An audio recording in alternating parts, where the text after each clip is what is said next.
Halo teman-teman, nah kita lanjutkan lagi ke pembahasan kita ya teman-teman. Nah jadi pembahasan kita berikutnya itu adalah tentang latihan soal yang kita ambil dari soal LMS ya teman-teman. Nah jadi di soal LMS kali ini itu ada 3 soal. Nah jadi di soal pertama itu kita akan membahas tentang constructing a firm balance sheet, atau kita di sini untuk menghitung rasio dari PT Metal Distributor gitu teman-teman. Nah, jadi di sini kita kan udah dikasih tahu nih berapa total aset turnover kita, berapa effort collection-nya gitu kan, berapa fixed asset turnover-nya gitu kan. Jadi kita disuruh menghitung untuk mencari akun-akun si cash inventory itu dari sini, dari rasio-rasio yang ada. Jadi kita mulai ya teman-teman. Di sini kita teman-teman harus ingat kembali lagi materi ke pertemuan kedua chapter 4 ya, dari buku Titman. Oke, nah yang pertama dari total asset turnover. Nah, total aset turnover kita itu ada 2. Nah, di mana rumus aset total aset turnover itu adalah sales dibagi total aset. Nah, jadi karena sales kita 4 juta, total aset kita kan belum tahu, berarti tinggal total aset itu 4 juta dibagi sama 2, berarti total aset kita ada 2 juta. Baru kita masuk ke average collect period. Nah, di mana rumusnya itu adalah accounts receivable dibagi 0 credit sales dibagi 365. Nah, average collection period sendiri itu hasilnya 9 gitu kan. Accounts receivable dibagi sama, nah, annual credit sales, berarti di sini tuh kan salesnya itu masih dilakukan secara kredit, berarti ada 4 juta. Berarti 4 juta dibagi 365, hasilnya adalah 10.959. Nah, jadi accounts receivable kita itu ada 98.630. Selanjutnya untuk yang fixed asset turnover itu adalah sales dibagi net fixed asset. Nah, jadi di sini tuh fixed asset turnover kita tuh ada 5. Sales kita 4 juta. Nah, berarti net fixed asset kita itu adalah 4 juta dibagi 5, yaitu 800.000. Sedangkan inventory kita itu adalah rumusnya, inventory turnover kita itu ada 3. Rumusnya sendiri yaitu COGS dibagi inventory. Itu kan COGS kita itu ada, katanya di sini 75% dari sales, berarti 75% kali 4 juta, itu 3 juta. Inventory dibagi sama inventory, berarti inventory kita berarti 3 juta dibagi 3, yaitu 1 juta. Lanjut kita ke debt ratio. Nah, debt ratio sendiri kita punya 50%.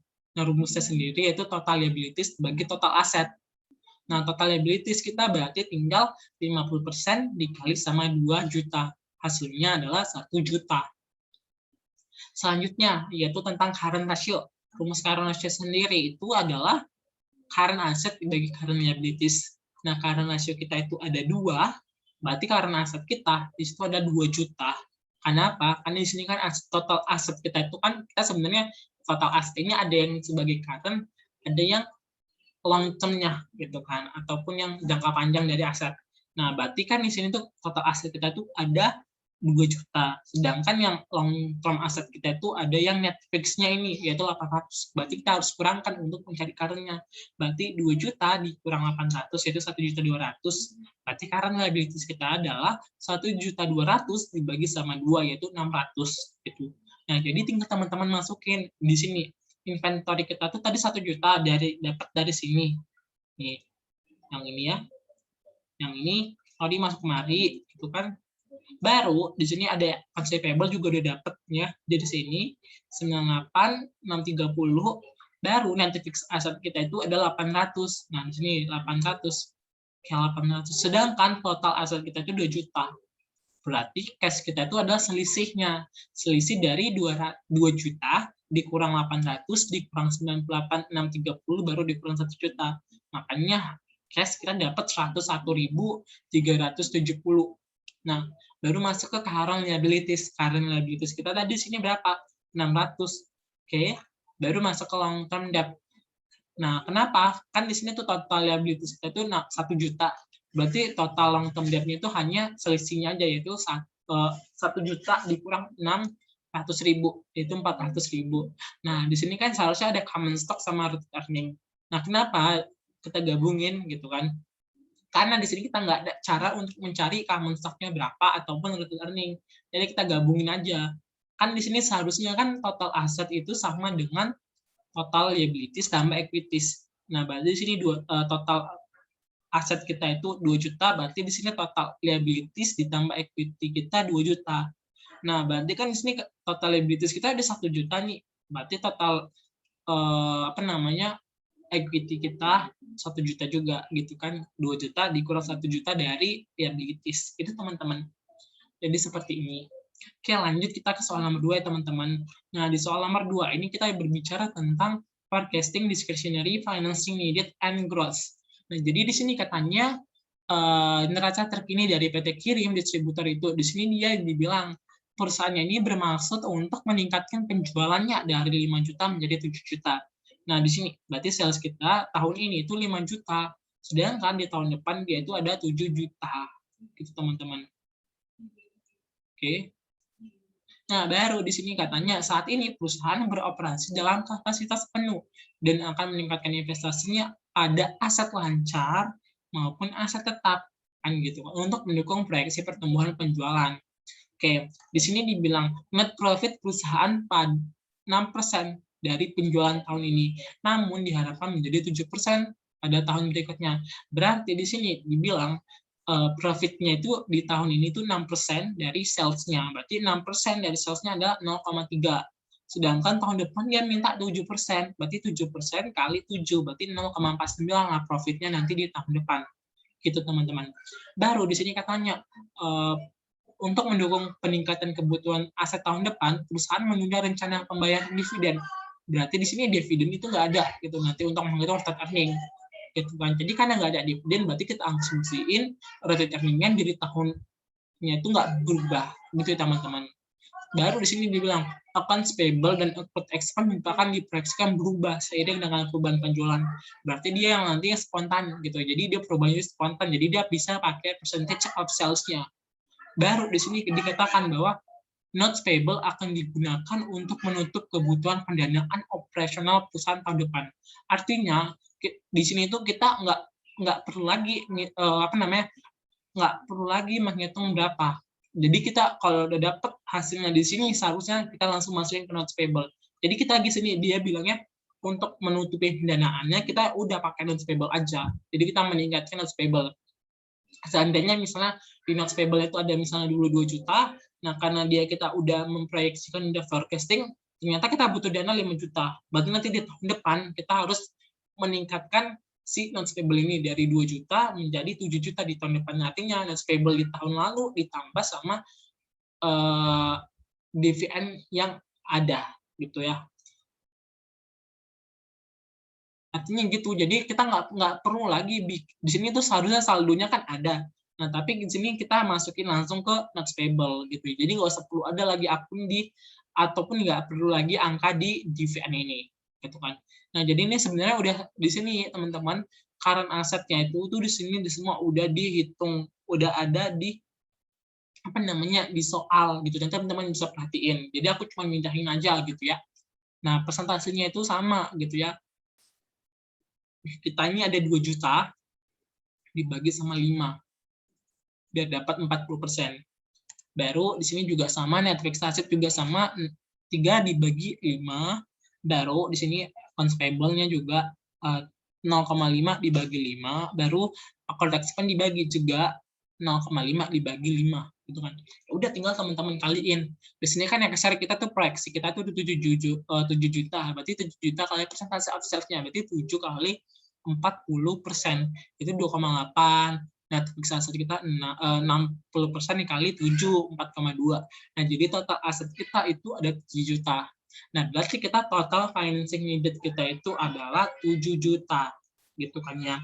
Baru kita hitung lagi nih terkait dengan accounts payable sama accrued expense, yaitu 10% kali 7, 10% kali 7 juga untuk accrued expense-nya, yaitu berarti ini 0,7, 0,7 gitu ya. Nah, di sini kan, nah ini aku kasih warna ini ya, warna hijau aja. Nah, jadi baru di sini kita hitung. Di sini kan long term debt-nya itu sama gitu kan, sama. Common stock itu sama. Baru retained earning-nya sama. Kenapa sama? Kan tadi dia dibilang sini untuk mendukung peningkatan kebutuhan aset tahun depan, perusahaan menunda rencana pembayaran dividennya. Jadi kan nggak ada perubahan pembayaran, jadi gitu kan. Jadi di sini kan aku bilang kalau yang mempengaruhi related earning itu kan tadi adalah related earning akhir ditambah net income baru dikurangin sama si dividen. Jadi di sini nggak ngaruh. Oke. Nah, jadi sebentar teman-teman. Jadi di sini maaf. Jadi di sini salah satu net wait sebentar teman-teman. Di sini kan net earning itu 1,5. Nah, mungkin seharusnya di sini tuh dia tuh harusnya ditambahin ya mungkin sama si 0,49 gitu ya. Tunggu ditambah sama 0,49. Kenapa? Karena kan aku bilang untuk related earning yang di akhir itu kan dia related earning ditambah net income gitu. Jadi ditambah dulu sama 0,49. Oke, berarti ini 1,99 lah di sini. Oke, berarti di sini dia nanti di total common equity-nya adalah sini ini kita sum aja dulu ya teman-teman. Di sini sumnya itu dari sini aja. Oke. Oke, common stock ditambahin sama si related earning gitu ya. 2,49 Telkom, oke.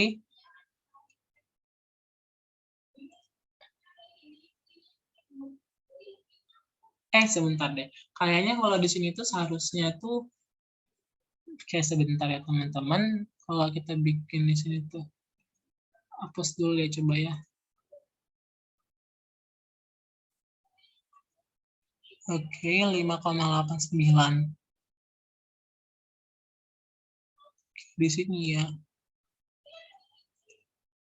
Oke, berarti di sini seharusnya yang kayak di sini. Ya. Dikurang sama yang nih.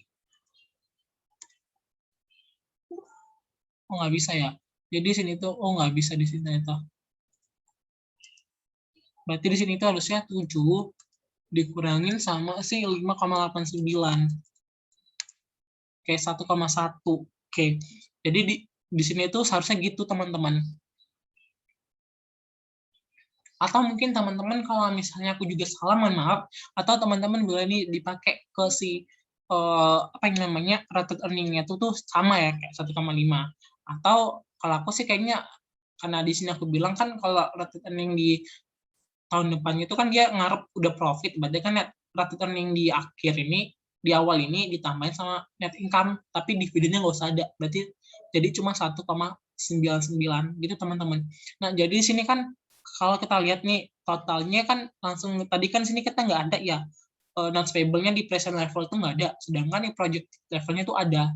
Jadi kan seharusnya jadi di sini ada kan, jadi kita masuk langsung ke si notes payable-nya, jadi supaya hilang discretionary, tapi kita malah meningkatkan notes payable gitu. Jadi kalau di sini tuh kita lihat ya teman-teman total liabilities-nya itu ada. Oke, jadi gini teman-teman. Notes payable. Nah, di sini. Oke. Jadi 2,5 ditambahin sama si common equity-nya berapa tadi ini? Oke, berarti di sini gini. Oke.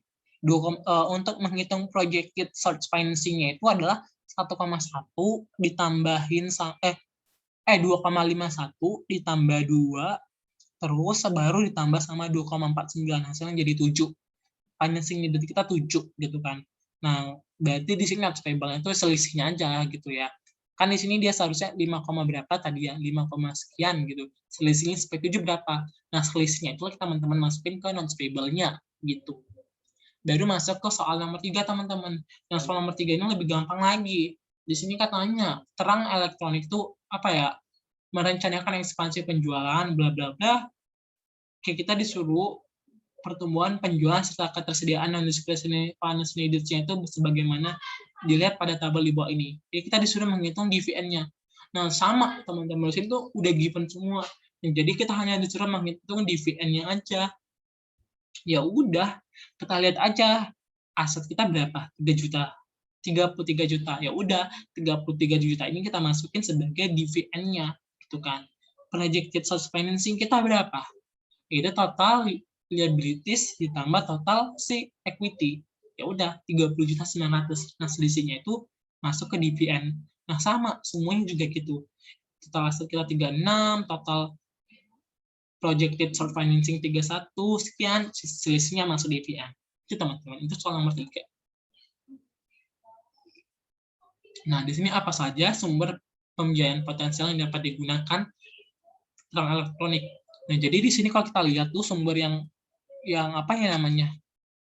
yang bisa digunakan ya balik lagi gitu kan. Kita bisa pakai yang stable kayak seperti soal yang tadi gitu kan ya. Atau kita bisa juga nerbitin kalau atau long term debt gitu ya. Terserah sih teman-teman di sini tuh. Tergantung kebijakannya aja gitu kan. Jadi di sini kan kita lihat tuh kayak nggak ada perubahan kan ya. Baik non stable. Yang penting di sini tuh kan apa saja sumber pembiayaan. Nah, karena di sini dia ada pakai non stable atau long term debt, ya udah pakai itu aja ya, yang lebih memungkinkan. Oke. Mungkin itu aja dulu teman-teman yang bisa aku sampaikan. Untuk lebih dan kurangnya bisa ntar tanyain ke aku ya teman-teman. Terima kasih teman-teman.